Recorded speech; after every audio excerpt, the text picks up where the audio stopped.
6 months ago, I visited the Toyota factory in Georgetown, Kentucky. Standard American auto plant, right? American workers, American management, American way of doing things. Except it wasn't. Not really. The plant manager, an American who'd worked at Ford for 15 years before joining Toyota, pulled me aside during the tour. "You want to know the real difference between here and my old Ford plant?" he asked. "At Ford, we built cars to pass inspection. At Toyota, we build cars to never need inspection." That one sentence explained everything I'd been wondering about for nearly 2 decades as a mechanic. Why do Toyotas, Hondas, and Mazdas consistently outlast American and European vehicles? Why do Japanese engines routinely hit 300,000 miles while others struggle past 150,000? Why do transmissions, electrical systems, and even interior components last longer in Japanese vehicles? The answer isn't better materials. It's not superior technology. It's not even stricter quality control. It's something far more fundamental. It's a completely different philosophy about what a car should be and how long it should last. I've been wrenching for 19 years, and I've torn apart engines from every manufacturer. I've seen the internal differences. I've measured the tolerances. I've analyzed the failures. And what I've learned is that Japanese automakers build cars with a mindset that American and European manufacturers abandoned decades ago. In this video, I'm revealing the real reason Japan builds cars differently and why that difference changes everything about reliability, longevity, and what you should buy. Let's get into it. The philosophy: Kaizen versus quarterly profits.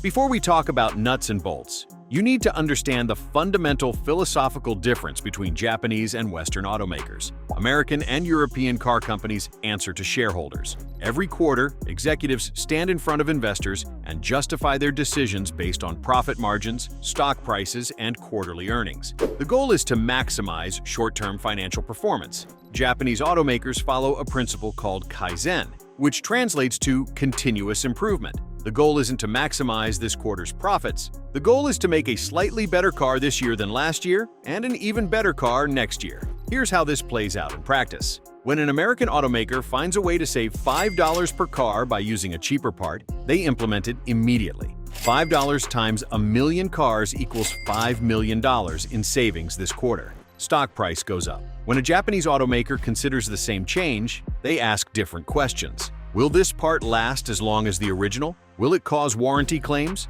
Will it damage our reputation?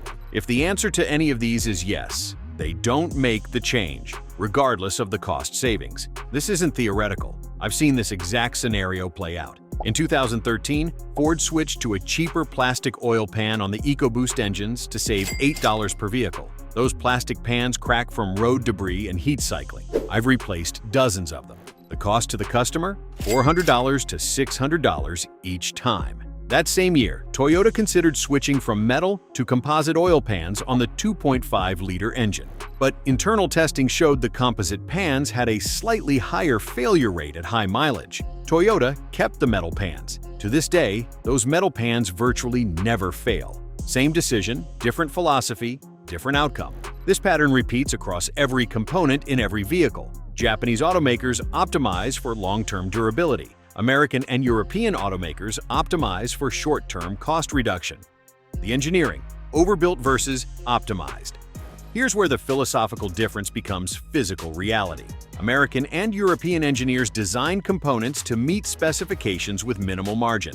If a part needs to withstand 100,000 stress cycles, they design it to handle 110,000 cycles with a 10% safety margin. This is called optimization.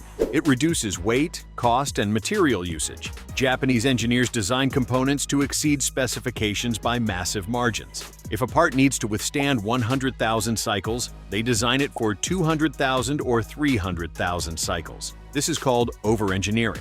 It increases initial cost but extends lifespan dramatically. I see this difference every single day in my shop. Honda valve springs are spec'd to last 150,000 miles. But I've pulled valve covers at 250,000 miles and found springs that still meet factory specifications. Honda designed them to last 60% longer than required. BMW valve springs are spec'd to last 120,000 miles. At 120,000 miles, they're worn to the edge of acceptable tolerance. By 150,000 miles, they've weakened enough to cause valve train noise. Here's another example: timing chains. Toyota designs timing chains with 40% more material than technically necessary. The chains are heavier and cost more, but they routinely last 400,000 miles. Ford designs timing chains to minimum specification to save weight and cost. The chains are lighter, but they stretch and fail between 80,000 and 120,000 miles on many engines. Japanese manufacturers build in massive safety margins. Western manufacturers build to minimum acceptable standards. The manufacturing precision versus tolerance. Now let's talk about how these over-engineered components are actually manufactured. American and European factories work within tolerance ranges. If a specification calls for a part dimension of 10 mm plus or minus 0.05 mm, any part between 9.95 mm and 10.05 mm passes inspection. Japanese factories do the same thing, but here's the difference.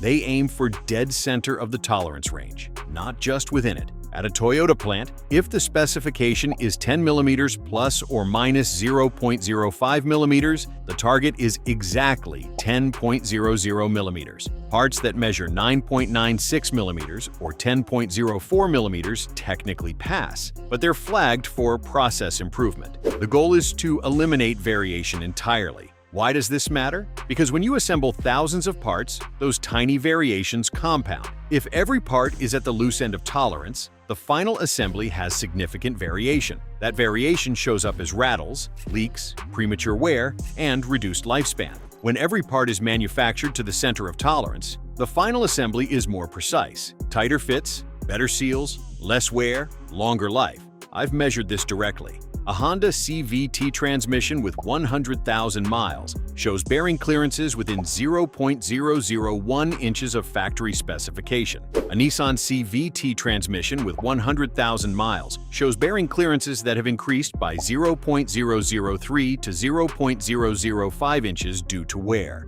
This precision manufacturing extends component life by 50% to 100% without changing a single design specification. If you made it this far, then consider liking this video, giving it a thumbs up, and subscribing to my channel. This helps me bring you more honest car advice. The testing: real world versus laboratory. Here's where Japanese and Western automakers completely diverge. American and European manufacturers test vehicles extensively, but primarily in controlled laboratory conditions. They simulate 100,000 miles of driving on dynamometers. They run accelerated aging tests in climate chambers. Japanese manufacturers do all of that, plus something else: extensive real-world testing in conditions far harsher than customers will ever experience. Toyota tests vehicles in the Australian outback at 120-degree heat on corrugated dirt roads. They test in northern Canada at minus 40 degrees. They test in humid Southeast Asia where rust and corrosion accelerate. They test on terrible roads, in extreme climates, with heavy loads, for hundreds of thousands of miles. This real-world testing reveals failures that laboratory testing misses. That plastic connector that passes all the lab tests, it fails in Australian heat after 50,000 miles. That rubber seal that meets specifications, it cracks in Canadian cold after 3 winters. Japanese manufacturers find these failures during development and fix them before production. Western manufacturers find them after customers start complaining. Toyota electrical connectors never melt or corrode. They're overbuilt and tested in conditions that would destroy lesser components. Ford electrical connectors frequently corrode and fail in humid climates. They passed laboratory testing, but they weren't tested adequately in real-world conditions. The assembly: craftsmanship versus speed. Walk through an American auto assembly plant, and you'll see speed. Every worker has seconds to complete their task before the line moves to the next station. Walk through a Japanese auto assembly plant, and you'll see something different. Workers still work quickly, but they also have the authority to stop the entire assembly line if they spot a problem. This is called the andon cord system, and it's uniquely Japanese. If a Toyota worker notices a bolt that doesn't torquate correctly or a panel that doesn't fit perfectly, they pull a cord. The entire assembly line stops. Supervisors and engineers rush to that station. They identify the problem, they fix it. Only then does the line restart. In American plants, stopping the line is considered catastrophic. Workers are trained to keep the line moving at all costs. Problems get flagged for repair after the vehicle is built. The result? Toyota vehicles have dramatically lower rates of manufacturing defects. Problems get caught and fixed during assembly, not after delivery. I've seen brand new vehicles from American manufacturers with loose bolts, improperly connected hoses, and panels that don't align correctly. These vehicles passed final inspection because the problems weren't obvious enough to catch. I've never seen these problems on a brand new Toyota, Honda, or Mazda. Their assembly process catches problems before the vehicle ever leaves the factory. The parts: simplicity versus complexity. Here's a subtle difference that has massive implications for long-term reliability. American and European automakers love complexity. Multi-stage turbochargers, cylinder deactivation systems, dual-clutch transmissions, complex electronics that optimize every aspect of performance. Japanese automakers prefer simplicity. Naturally aspirated engines, traditional automatic transmissions, simple, proven designs that have been refined over decades. Why? Because complexity creates failure points. A modern American turbocharged engine with variable valve timing, cylinder deactivation, direct injection, and integrated electronics has dozens of potential failure modes. A Japanese naturally aspirated engine with simple port injection and basic variable valve timing has a fraction of the failure modes. Fewer systems mean fewer things that can break. Here's a perfect example. Transmissions. Ford's dual-clutch automated manual transmission in the Focus and Fiesta was brilliantly engineered and offered great performance. It was also a reliability disaster. The complex clutch actuation system failed constantly. Honda's CVT transmission is simple by comparison. A belt running between two pulleys. Basic electronics. Proven design refined over 20 years. It's not exciting, but it works reliably for 200,000 plus miles with basic fluid changes. Japanese manufacturers learned decades ago that simple, proven designs outlast complex, cutting-edge technology. The maintenance. Designed for service versus designed for assembly.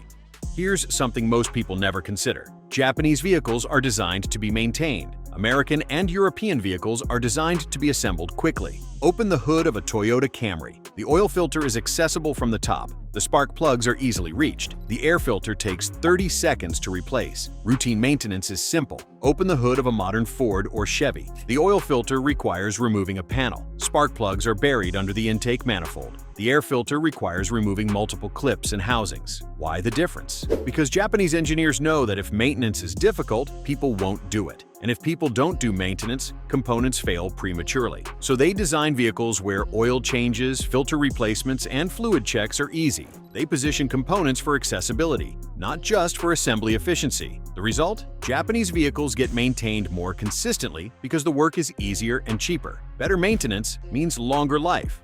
The supply chain: partnership versus competition.